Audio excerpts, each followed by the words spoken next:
प्रत्येक आई वडिलांना असं वाटत राहतं की आपल्या मुलांनी अभियांत्रिकी किंवा वैद्यकीय क्षेत्रात करिअर करावं, मोठं डॉक्टर व्हावं, आपल्यासारखं इंजिनियर व्हावं. विद्यार्थ्यांना खूप अडचणींचा सामना करावा लागतो यासाठी, आणि त्यासाठी गरज असते प्रचंड मेहनत, आत्मविश्वास, चिकाटी आणि सगळ्यात महत्वाचं म्हणजे योग्य वेळी योग्य मार्गदर्शनाची.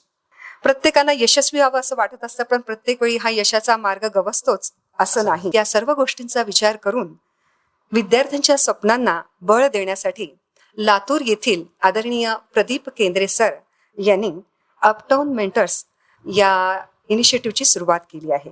जेवढे लोक जगामध्ये यशस्वी झाले आणि जेवढे लोक जगात यशस्वी नाही झाले, त्या सगळ्यांसाठीच दिवस हा 24 तासाचा आहे.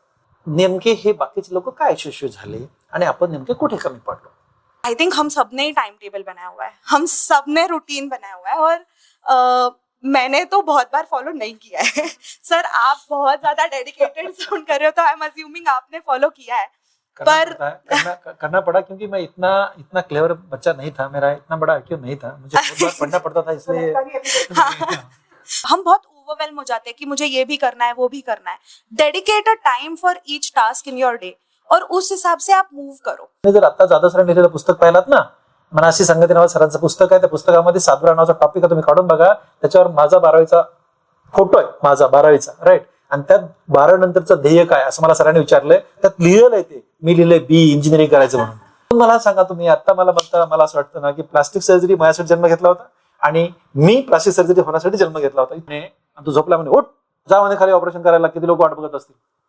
आणि अण्णांनी इतक्या तिथून पुढे शिव्या घातल्या, मी सांगू शकत नाही तुम्हाला. इथं तेवढ्या शिव्या अण्णांनी मला दिल्या, तुम्हाला सांगतो. बघा, तेव्हा मी अण्णांना काहीच म्हणालो नाही, एक शब्द सुद्धा. मी आता झोपलो होतो म्हणालो नाही, तुम्ही का उठलात म्हणालो नाही, कारण ते वडील आहेत. आणि जे काय अण्णा बोलले, जे काय अण्णांनी मला झापलं, ज्या शिव्या घातल्या, हे माझ्या कल्याणासाठी घातल्या. 50 वर्ष वय झालं की थोडे पैसे कमवून मग जा, तुझ्याकडे आज 1 रुपया नाहीये, आणि मग तू गरीबाची प्लास्टिक सर्जरी, श्रीमंताची प्लास्टिक गरीबापर्यंत घेऊन जा वगैरे कर. पण आता हे जाऊ नकोस असं बॉस मला म्हणाला होता. बॉस म्हणलं, म्हातारा कोणी पण जातं, मला आत्ताच जायचं. काय फरक पडतो? प्रेमाचा फरक पडतो. त्याच्यामुळे मोठं झाल्यानंतर मागे बघता आलं पाहिजे, आणि मागे बघाच. जी माणसं मागे बघतात ती माणसं जास्त मोठी होतात.